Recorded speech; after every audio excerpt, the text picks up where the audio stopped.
পশ্চিমবঙ্গের প্রথম দফায় 152টি আসনে ভোট প্রক্রিয়া সম্পূর্ণ হয়ে গিয়েছে। পরবর্তী পর্যায়ে আজ দ্বিতীয় দফায় 142টি আসনে এখনও পর্যন্ত শান্তিপূর্ণভাবে ভোট প্রক্রিয়ার কাজ চলছে।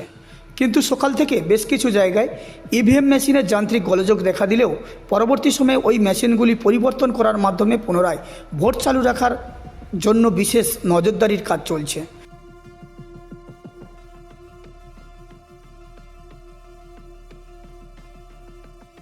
ইতিমধ্যে সকাল সকাল 133 কুলপি বিধানসভার প্রার্থী বর্ণালী ধারা তিনি নিজের অসততলা জনসেবক সংঘ বিদ্যালয়ের 215 নম্বর বুথ কেন্দ্র থেকে ভোট দিয়ে বাইরে বেরিয়ে এসে সাংবাদিকদের মুখোমুখি হয়ে কি বললেন সরাসরি শুনলেন। চলছে শান্তিপূর্ণভাবে, কিন্তু কোনো কোনো জায়গায় মেশিন খারাপ, সেগুলো আমরা দেখছি, ইঞ্জিনিয়ার আসছে দেখছে। আর কোনো কোনো জায়গায় সিম্বল একটু ডিস্টার্ব হয়েছে, সেগুলো পাল্টে দেওয়া মুছে দেওয়ার ব্যবস্থা করা হয়েছে। আর মোটামুটি সবাই ভালো কাজ করছে না, প্রশাসনের তরফ থেকে মোটামুটি কম্প্রোমাইজ করছে, কোনো সমস্যা নেই।